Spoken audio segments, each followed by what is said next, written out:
जैसा कि एक कहीं तो भी मैंने ये चार पंक्ति पढ़ी थी कि हर एक दिन नया एक सवेरा लेके आता है और आपको एक नए जुनून के साथ आगे बढ़ने के लिए प्रेरित करता है। तो वैसे ही आज का जो मार्केट था, आज जो पिछले कुछ दिनों से जो मार्केट में मायूसी छाई हुई थी, उस मायूसी से उम्मीद की किरण लेके आया था। तो जो ये मार्केट में आज उम्मीद की किरण लेके आया है, देखते हैं उसमें आज क्या क्या की फैक्टर हो सकते हैं कि जो मार्केट में उम्मीद की किरण लेके आए। अगर देखा जाए तो सबसे पहले जो उम्मीद की किरण के लिए जो दिख रही है दो चार पॉइंट, सबसे बड़ी इम्पैक्टफुल एक ही चीज़ थी, वो थी कि मार्केट में कोई निगेटिव न्यूज़ नहीं आई।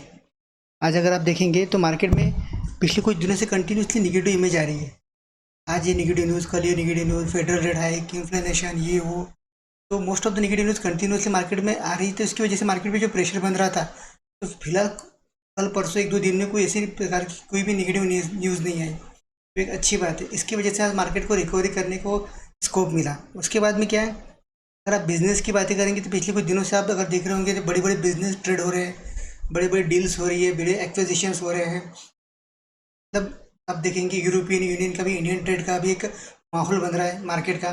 कि अगर ये ट्रेड डील अगर सक्सेस होती है तो आने वाले समय में आपको एक टॉकिंग बैठ सकता है कि मार्केट बहुत तेज़ भागने लगेगा, क्योंकि यूरोपियन यूनियन से इंडिया की ट्रेड जो पिछले 9-10 साल से पेंडिंग चल रही थी, अगर ये ऐसे माहौल में इस वक्त में अगर वो ट्रेड डील होती है तो इंडिया के मार्केट के लिए बहुत बेनिफिशियरी होने वाली है।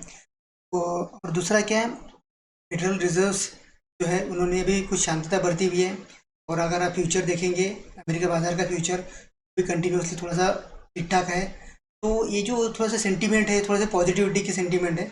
ऐसा नहीं कि मार्केट एकदम पॉजिटिव हो गया और पूरा सब प्रॉब्लम खत्म हो गया। प्रॉब्लम एज इट इज़ जो ऑन डेट जैसे थे वैसे ही है।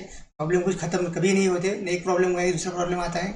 तो समस्या ये होती है कि हमें मार्केट से क्या लेना है और क्या देना है मार्केट को, ये हमें डिसाइड करना पड़ता है। मार्केट के हिसाब से भागना पड़ता है, मार्केट के लिए रोना नहीं पड़ता है। तो ये जो हमें आज सीखने को मिला। अगर आप पिछले कुछ कंटिन्यू दिनों से अगर आप लॉस लॉस लॉस सहन करते होंगे, तो आज आपको शायद प्रॉफिट भी मिल गया होगा। अगर आप ट्रेडर है तो आज अगर आप लॉस लेके पकड़े होंगे तो आप आज लॉस में भी जा सकते हैं। कि आज मार्केट अनएक्सपेक्टेडली 2-2.5% तक ऊपर जा चुका था, बाद में 175-185 के आसपास क्लोजिंग हुआ है। ओवरऑल मार्केट के सेंटीमेंट थोड़े पॉजिटिव दिख रहे हैं। देखते हैं ये तेज़ी कहाँ तक बरकरार रहती है, या फिर कल वापस वापस 2% गिर जाता है, तो आज की तेज़ी वापस कल की मंदी में कन्वर्ट ना हो जाए। तो चलता ही रहता है मार्केट है। तो बहुत से इन्वेस्टर को हमारा एक बोलने का एक तात्पर्य यही था कि मार्केट है ये कहीं जाने वाला नहीं है। नीचे आज है तो कल ऊपर 100% जाएगा। तो आपको डरने की ज़रूरत नहीं, आप सिर्फ स्ट्रैटेजिकली अच्छे शेयर के साथ रहिए, अच्छे शेयर के साथ जुड़िए। आप फंडामेंटली अच्छी खासी रिटर्न जनरेट कर पाएंगे। जैसा कि आप ये आर्टिकल देख पा रहे होंगे, investor richer by 5.6 lakh crore as market rally. अब देखिए एक दिन में 6.5 लाख करोड़ मार्केट में इन्वेस्टर की कैपिटल बढ़ गई है। अब ये नहीं 6.5 लाख करोड़ से एकदम तो मार्केट में नहीं आए। तो मार्केट में यही एक विषय रहता है कि मार्केट जो दिखता है वो है नहीं, और जो नहीं दिखता है वही होता है। इसलिए मार्केट को आप कैलकुलेट कीजिए, प्रिडिक्ट ना करना बंद कीजिए। आज मार्केट 2% के आसपास पहुंच चुका है, जैसा कि आपने सुबह देखा। मार्केट सुबह से थोड़ा सा पॉजिटिव सेंटीमेंट के साथ निकला था। बीएसई सेंसेक्स जून 934 पॉइंट चढ़ा था, 1.1%, और सेटल हुआ था 52,532 पे। रैली देखिए 5,77,000 करोड़ से स्टैंड 2,40,63.90 करोड़ पे मार्केट स्टैंड हो चुका है।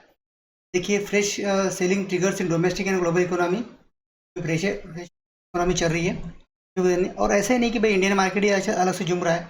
आप देखेंगे तो चाइना, इंडिया, हांगकांग, टोक्यो, देखिए सऊल, इनकी मार्केट्स कंटिन्यू ये कल थोड़े से अच्छे खासे परफॉर्म दिख रहे हैं। और यूएस मार्केट का सबसे बड़ा मंडे का हॉलीडे था, सोमवार को हॉलीडे था, तो वो मार्केट क्लोज था। तो जैसे वहाँ से कोई निगेटिव इम्पैक्ट तो आया नहीं मार्केट के ऊपर। इसकी वजह से शायद ये हो सकता है कि इसमें बेनिफिट इंडियन मार्केट को मिल गया है। और आप देखेंगे तो जो शेयर फंडामेंटल जो मजबूत थे, पिछले कुछ दिनों से कंटिन्यूसली गिर रहे थे, जैसे कि टाइटन होगा, एसबीआई होगा, टीसीएस, एचसीएल, ये आज ग्रो कर रहे हैं।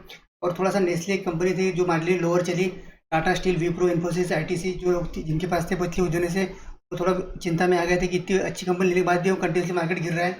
तो पूरे जो इंडेक्सेस थे, अब आज अगर देखेंगे तो ऑयल एंड गैस 6% के आसपास ऊपर चढ़ा, बाद में एनर्जी 5% के आसपास चढ़ गया, कंज्यूमर ड्यूरेबल, एफएमसीजी 4% के आसपास, मेटल 4% के आसपास, एलडी, मतलब ओवरऑल हर फील्ड, हर शेयर, हर स्ट्रक्चर आज चढ़ने के मूड में था और चढ़ा भी।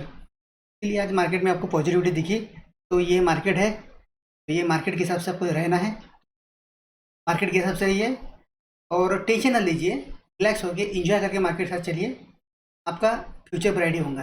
Thank you for watching video, stay continue with us.